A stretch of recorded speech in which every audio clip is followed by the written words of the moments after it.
Okay, sheetrock. This is the sheetrock delivery. Working on the windows. We got the lift slide in almost yesterday, which is good. And we got it shut, which is good. And it was really cool. It's not totally perfect, but it's really complicated to do a pocketing lift slide because you can't access all the door on that side from the inside, which is a real challenge. Yeah, I want to make adjustments on it, and I just can't get to it. I am considering demoing the concrete block wall on the inside just so that it's gone. But that's pretty cool. Still haven't dug out all of our missing lines on this wall. Dryer vent. Framers are so fast. This is our heat pump water heater lines. So we're gonna have a steel frame here that has all of our heat pumps going up the wall. And that's the one that has the water lines for the heat pump. So, and this is the storage tank for that. It's a Sandin CO2 water heater, I think. Sandin? Is it Sandin? I'm making that up. Sandco. Sand CO2 water heater. So it has a CO2 heat pump, which is right down there with that cardboard box on top of it. And it generates heat outside and then pipes it into the storage tank inside. So this is just for storage. And this is the to and from. So this comes from and then to. And yeah.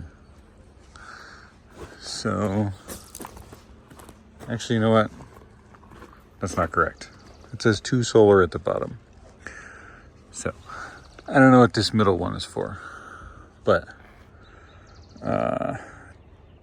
this would be the cold water leaving the tank going to get heated in the heat pump and then returning here. Okay, now we got that figured out. We lifted these two windows yesterday with the forklift and the vacuum lifter and got those in. So those look really nice. And we're gonna do these two downstairs. We're talking about hand carrying them, which is not very exciting to me, but I'm told they only weigh a couple of 100 pounds, so we should be able to carry them no problem. So the concrete's starting to dry out a little bit, which is nice. We're getting sheetrock, so this is our sheetrock. This looks like 1/2 inch. I haven't known until this moment what the thickness was. Now I know. Some more materials and some shims. And we're bringing in, so this is the window for above the door there. And this lift slide here is still at my house in a shipping container. We got to get it out, but not today because we got a lot of other windows laying out in the yard right now. This is for the shower over here, and it's gonna go over there. Some corner bead, more sheetrock. So it looks like it's 5/8 in this room, 5/8 fire block, and I already put 5/8 on that wall there, and that's gonna be good. We put 5/8 behind all of the heat pumps in the house, so we'll see how the sheetrock company gets on. It's Fernando, my friend Fernando. So if we've got 5/8 here, and he sheets this wall with a 1/2 inch, he's going to be grumpy about it. But he's a professional. He'll get it done. Let's see what we got up here.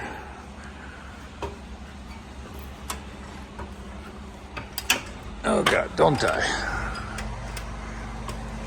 Okay, here we go. Looks like we brought everything in this window. Looks like we got the bathroom stuff here.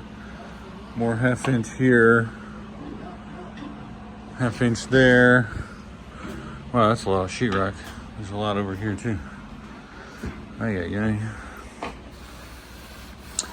Okay, so this is the window we got in yesterday, and we got some cool details here. So we use these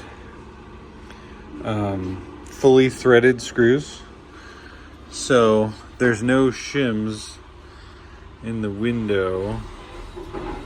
We just use the screw, and the screw holds it at the perfect space, and it can't move either way because it's fully threaded with these extremely aggressive threads.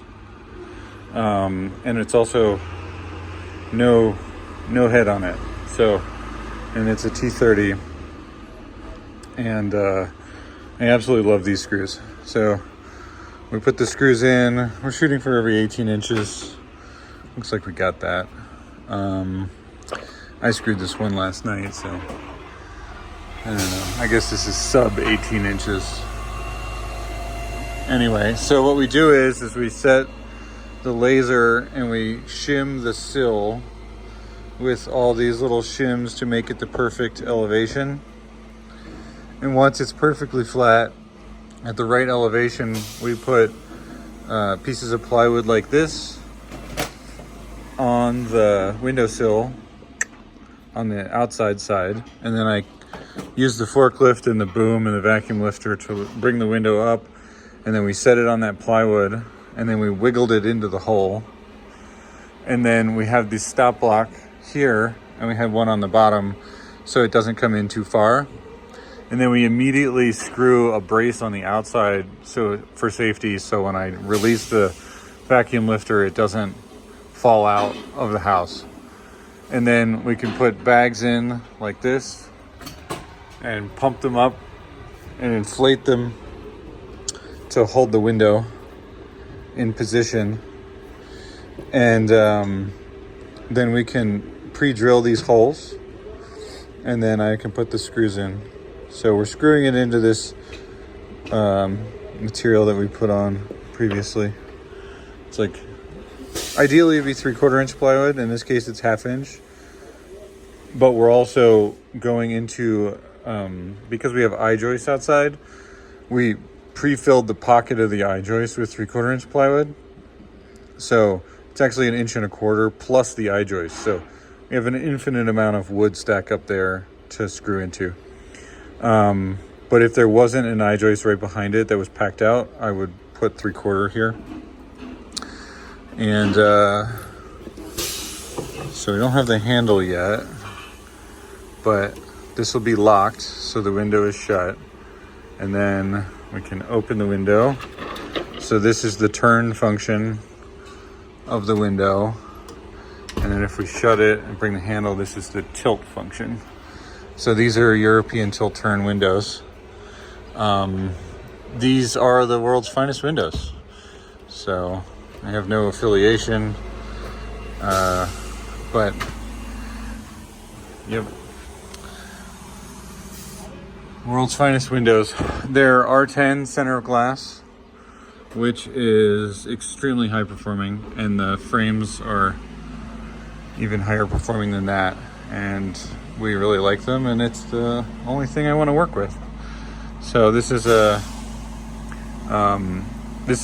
awning style, or that's going to tilt in, so the handle's at the top and it's going to tilt in like this. Only, 6 inches. But yeah, that's going to tilt in. And they also seal extremely well. You can see all the way around the window at each point on the entirety of the window, all the way around, is these locations, and these cams lock into them. So the cam slides down, and then it has a circle that's off center. So when you rotate the handle, it rotates that off center and squeezes the window against the frame like airplane door. So it assures that you're compressing all the seals. And there's 3 seals on each window. There's the exterior here, which sheets the bulk water. Anything that makes it through there gets exited out here. And then it's the main seal here, and then the inner seal here. So these windows are as close to airtight as you can get in a residential construction like this, and still have an operable window. So super fun. This is like a great experience to put these in, have a great time with it. And yeah, so it looks like I gotta go get the forklift warmed up and get the vacuum lifter out. And now that the sheetrock is in, we're gonna install this window here, which is right here. It's actually the second one in the back. This one goes in the other bedroom there. See? Just bring it up. Yeah, push it up. Come on, I'm ready. Yeah, so I'm gonna hang the vacuum lifter off of this boom on the forklift, so I have a single point that I'm pulling from.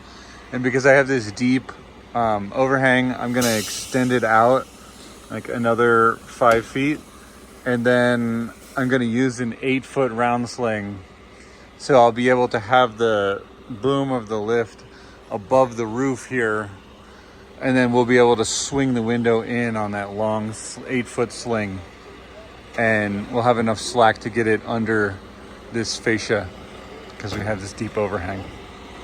So that's what we're gonna do. Maybe I can catch a video of that. Thanks for looking.